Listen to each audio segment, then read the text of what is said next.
Bonjour, nous sommes le vendredi 22, vendredi 15 juillet 2022. Cette vidéo en réaction à ma précédente vidéo du 12 juillet où je disais que j'étais agressée souvent en passant par certaines rues de Nice.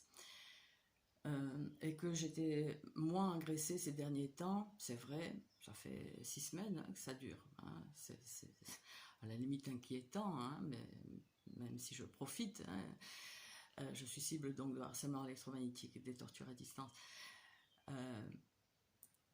qui commencent à être connues hein, là maintenant.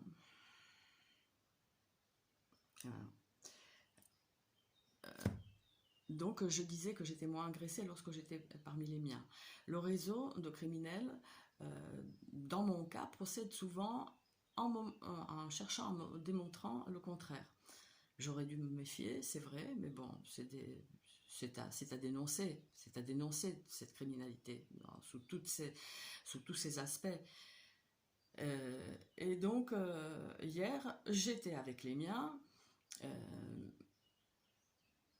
et puis à un moment, vers les 23h, enfin j'étais avec une personne, et vers les 23h30, j'ai reçu un coup, comme un coup de poignard en haut du dos, côté droit, là, bien en haut, au point que ça m'a coupé la respiration.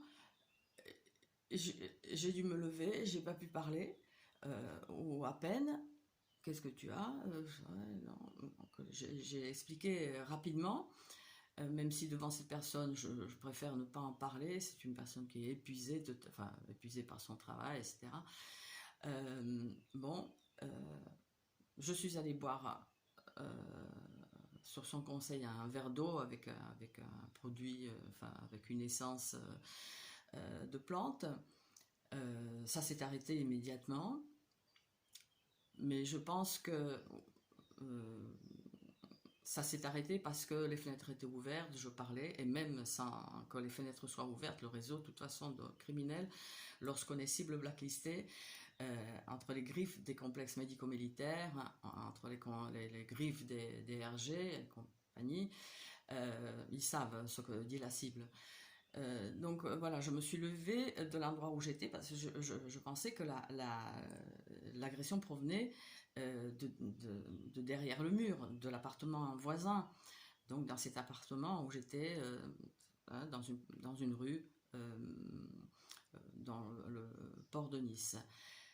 Et donc, ok, il y a une détente. Et puis j'entends une voiture partir de dessous.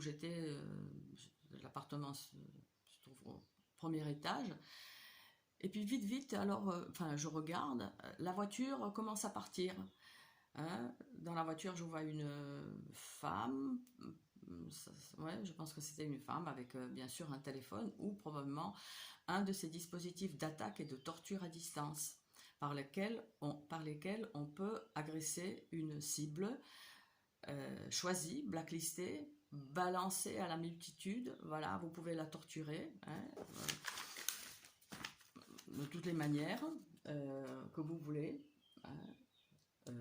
C'est bien décrit aussi dans ce document. Et donc la voiture commence à partir. Alors vite, je vais chercher mon téléphone, ma caméra. Et j'ai pu la photographier au moment où elle était au feu, mais bon, avec une caméra qui n'a pas d'infrarouge, machin, la plaque est globalement illisible. Mais la voiture est visible. Hein, c'était une Fiat,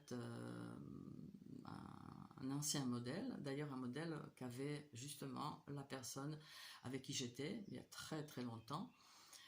Même moi, je l'avais conduit à une trentaine d'années.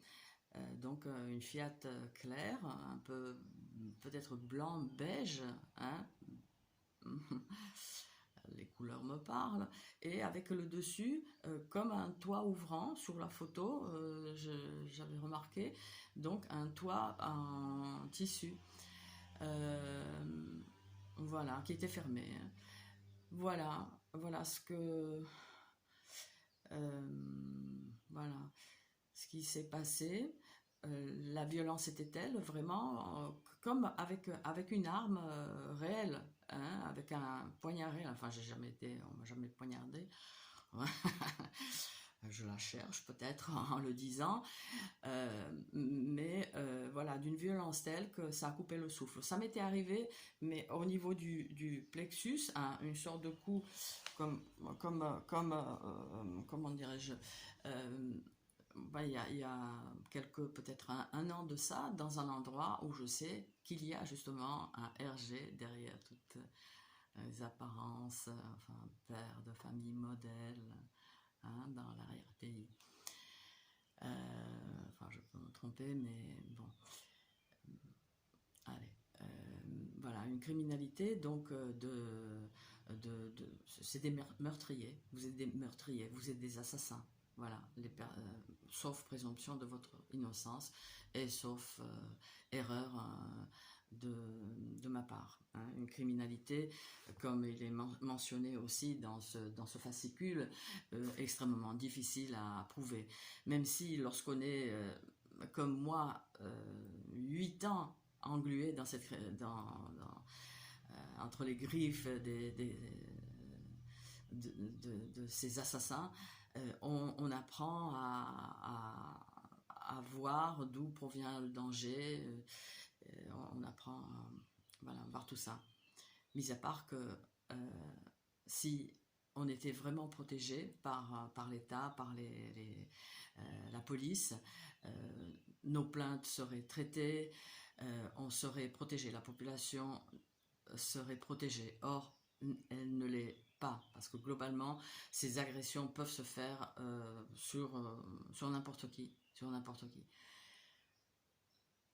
Là, elles se font peut-être plus facilement sur une personne pucée RFID. Hein, le signal vient taper sur ma puce RFID et la personne à côté ne ressentira rien.